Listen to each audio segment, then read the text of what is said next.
Hello guys, welcome back to our channel. నేనైతే ఈరోజు మనం నార్మల్గా ఎప్పుడు ఫేస్ చేసే ఒక ఇన్సిడెంట్ గురించి మాట్లాడదాం అనుకుంటున్నా. అది ఏంటంటే పర్టికులర్గా ఒక టీచర్ అయినా సార్ అయినా మనం టార్గెట్ చేయడం. ఇది ఖచ్చితంగా నువ్వు టాపర్ అయినా, డల్లర్ అయినా, యావరేజ్ స్టూడెంట్ అయినా ప్రతి ఒక్కడు ఫేస్ చేసిన సిచ్యువేషన్. నేనైతే చాలా ఫేస్ చేసిన. మీరు ఎంతమంది ఫేస్ చేసారో కింద కామెంట్ అయితే చేసేయండి. టీచర్స్ ఇంకా సార్స్ ఏంటంటే అలా ఎక్కడ లేని కోపం మొత్తం స్టూడెంట్స్ మీద తీస్తారు. స్టూడెంట్స్ మీద అంటే మరి అందరి మీద కాదు, పర్టికులర్గా ఒక్కరి మీద. ప్రతి ఒక్క స్టూడెంట్కి ఒక ఫేవరెట్ స్టూడెంట్, ఒక నచ్చని స్టూడెంట్ ఉంటాడు. 90 వేసినట్టున్నాడు సైకో సాలగాడు. ఆ నచ్చని స్టూడెంట్ అయితే మొత్తం వాడు ఏం తప్పు చేయకున్నా సరే వాడిని ఏదో ఒకటి అంటున్నట్టు. అదే నచ్చితే వాడు ఏం తప్పు పని చేసినా సరే వాడే మంచోడు. వాళ్ళకి ఎందుకు ఎలానో అర్థం కూడా కాదు, కానీ వాళ్ళకైతే మనమే టార్గెట్ అవుతాం. అది ఎంతవరకు పోతుంది అంటే కాలేజ్లో ఎందుకు జాయిన్ అయినారా బాబు అన్నట్టు అంతవరకు తీసుకెళ్తారు. టార్గెట్ చేస్తే అట్లా టార్గెట్ చేస్తారు. అసలు రీజన్ ఏది ఉండదు, కానీ వేసుకుంటారు స్టూడెంట్స్ని.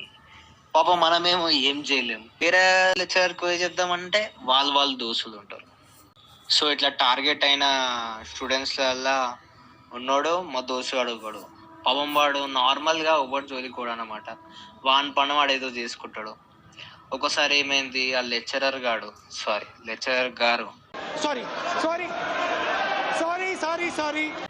క్లాస్ చెప్తుంటే వీడు లైట్గా స్మైల్ ఇచ్చిండు. ఎందుకు ఇచ్చిండు వానికి ఏం గుర్తుకొచ్చిండు, లైట్గానే ఇచ్చాడు. అంటే సౌండ్ కూడా అంత రాలే. పిండి తీసుకొని వేసి కొట్టిండు కన్ను కాడ. పాపం వాని కన్ను స్వెల్లింగ్ వచ్చి చాలా రోజులు పాపం చాలా పెయిన్ లో ఉండేవాడు. అసలు అంతా అంటే నాకు ఒకటి అర్థం కాదు, వీళ్ళు అసలు ఇంత కోపం స్టూడెంట్స్ మీద ఎందుకు తీస్తారో నాకు అర్థం కాదు.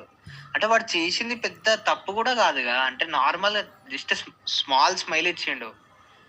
నాకు అసలు అర్థం కాదు లేదు. సో మీకు కూడా ఇలాంటి ఎక్స్పీరియన్స్ అయితే ఒకసారి అయితే కమెంట్ చేసేయండి మా. సో ఇక్కడ నేను బేసిక్లీ అందరిని అంటలేను నేను. అందరూ అంటే చాలా మంది మంచి లెక్చరర్స్ కూడా ఉంటారు, కానీ కొంతమంది ఉంటారు వాళ్ళకి అసలు ఎంత వేరే లోకంలో ఉంటారేమో తెలియదు, కానీ ఎప్పుడు ఫ్రస్ట్రేటెడ్గా ఉంటారు. ఆ ఫ్రస్ట్రేషన్ ఎక్కడ చూపాలో తెలియక పిల్లల మీద చూపిస్తారు. అంటే పిల్లలు అంటే నేను కూడా స్టూడెంట్నే. ముసలిని ఏం కాదు, నా మీద కూడా చాలా మంది లెక్చరర్స్ రివెంజ్ తెచ్చుకుంటారు. అంతెందుకు, లాస్ట్ అంటే పోయిన వీకే మా కాలేజ్లో మా ఒక మేడం పేరు చెప్ప, సబ్జెక్ట్ కూడా చెప్ప, ఇది బాగాలేదు అది బాగాలేదు అని రికార్డ్ మొత్తం పడేసి మళ్ళీ కొత్తది రాయమంటుంది. అక్కడ ఏం లేదు, ఆమె క్లాస్లో నేను ఏదంటే కొంచెం హైపర్ యాక్టివ్ ఉంటాను అనమాట. దానికి మొత్తం రికార్డే కొత్తది రాయమంటుంది. ఏం చేస్తాం చెప్పు. అసలు వీళ్ళు ఎట్లా పోతారేమో పైకి, నాకు అర్థం కాదు. దేవుడా ఉన్నావా, ఇలాంటి దాన్ని జల్లి పైకి తీసుకో దేవుడా ప్లీజ్. మామ వీడియో అయితే మీకు నచ్చింది అనుకుంటున్నాను. మీరు కూడా రిలేటబుల్గా ఫీల్ అయితే కామెంట్ చేయండి, లైక్ చేయండి, షేర్ అయితే చేయండి మా మన దోస్తులకి. ఇట్లా ఎవ్వరు కావద్దు. మీరు టీచర్లు అయితే teachers or lecturers or sirs ఎవరైనా సరే, సో మీకు చిన్న రిక్వెస్ట్ చేస్తున్నా, స్టూడెంట్స్ని అట్లా మీ స్ట్రెస్ కోసం అట్లా చేయకండి సార్ మేడమ్స్ ప్లీజ్. నా రిక్వెస్ట్ అది ఒకటే. మీకైతే అది అప్పటి మటుకే, కానీ వాళ్ళు పాపం చనిపోయే వరకు ఆ ఫీలింగ్ అనేది ఉంటుంది అమ్మమ్మ. చెప్పండి మీరైనా కామెంట్స్.